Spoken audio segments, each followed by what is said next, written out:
In this series, we are setting up all the main and supporting records in Dynamics 365 Field Service to ensure we utilize all of the available features and functionality to ensure the most effective booking of work orders and enable easy completion of that work via the mobile app for the technicians.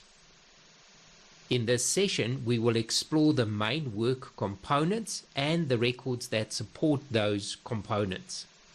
I'm going to use the schedule board to introduce the main components and the supporting records, as the schedule board is the culmination of the planning effort and the base for tracking the execution of work. The work order record is of course the main record type in field service, and as such they receive a lot of attention in training sessions.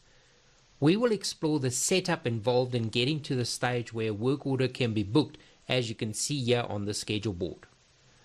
The client record needs to be captured, and that of course is captured as an account record. In field service, accounts are categorized as billing or service accounts, where the billing account is responsible for the payment of the service or product received, and the service account is the location at which the service is delivered or the product is installed.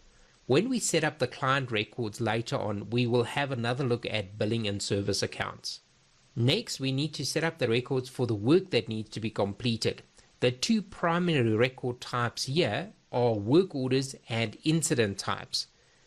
Incident type records contain the most information about the work or service that is delivered and describes the products and services required for the job. They also list the skills required to perform the job correctly and safely. Also included is the duration of the job in its entirety and each one of the steps involved in the job. A to-do list and inspection can be included in the incident type record.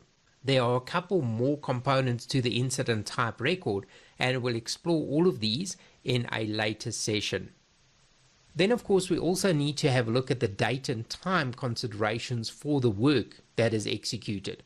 These are defined in the calendars that are used to indicate when the resource and customers are available for work, and also in a record called fulfillment preferences, which can be used to indicate the preferred time for the customer when they are available for the work to be performed.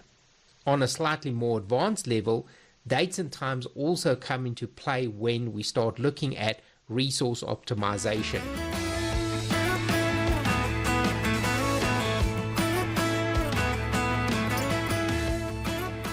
Resources are people and equipment that perform the work. So once we know what the job is and who the customer is, we need to make sure that we have resources assigned to the job that have the know-how to complete the work and of course are close enough to the customer to get the work done in the time expected by or promised to the customer. In terms of the expected and promised times, field service allows you to set up service level agreements.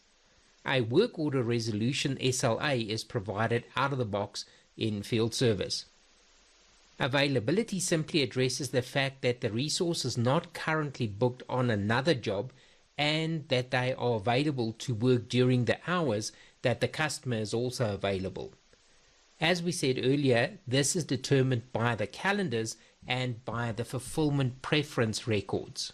As far as skills are concerned, on the resource records, skills or characteristics are assigned to the resource to indicate for which jobs the resources possess the right skills and skill levels and is also qualified for. It is also possible to assign a role or category to the resource that is just really a job role or job name that allows field service to filter the correct resource type. We will inspect job roles and categories in more details in a session looking at resource requirements. Travel time is of course a factor in assigning a resource to a job, so field service always takes into consideration how close a resource is to a customer when suggesting that resource for the booking. We can use territories to group resources and customers into a named area, ensuring that the resources in the same territory as the customer are assigned to the job. Resources can belong to more than one territory. Offices can be set up as organizational units that allow resources to be dispatched from the office. The organizational unit is geolocated with the longitude and latitude values so that scheduling can occur from that location. The alternative to scheduling from an organizational unit is to geolocate the resource's home address and then schedule from that location.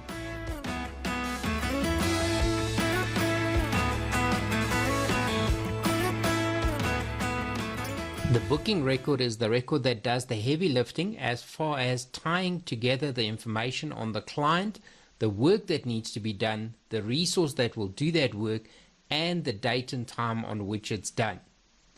We've looked at the setup of all of these record types. If this information is complete and if the setup is done correctly, booking a work order is relatively simple. You use the scheduling assistant and it suggests the resources and time slots in which the work can be completed. But it only works effectively if all the previous records have been set up correctly and completely. The booking record also tracks the booking status from the time the work order is scheduled until it's completed. It captures this information in a timestamp record. The timestamps allow you to set up very insightful dashboards. The booking record tracks the costs associated with the duration of the work order in terms of hourly rates. The booking record also references the resource requirement record. The resource requirement record stipulates all the requirements that the resource needs to fulfill to be selected for this job.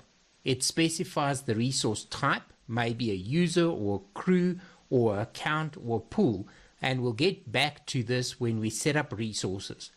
It specifies the location and territory and the timing of the job, and then it also lists the skills and roles that the resource should have, as well as the organizational unit that the resource should come from.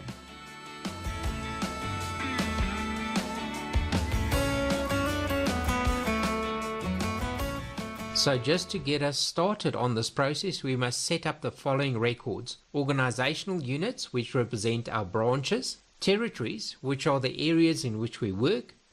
We need to add the client records, the work orders that categorize the jobs we do, incident types, which provide the details for the job, and of course to do that we need to set up product and service records as well to include on the incident record. We also need to add resource calendars, booking statuses, and fulfillment preferences, which are the preferred times of the day that our client wants the service to be rendered. These are just some of the record types that we require for the setup, and as we get into the detail of each of the processes, we'll look at the other supporting records, of which there are quite a few still.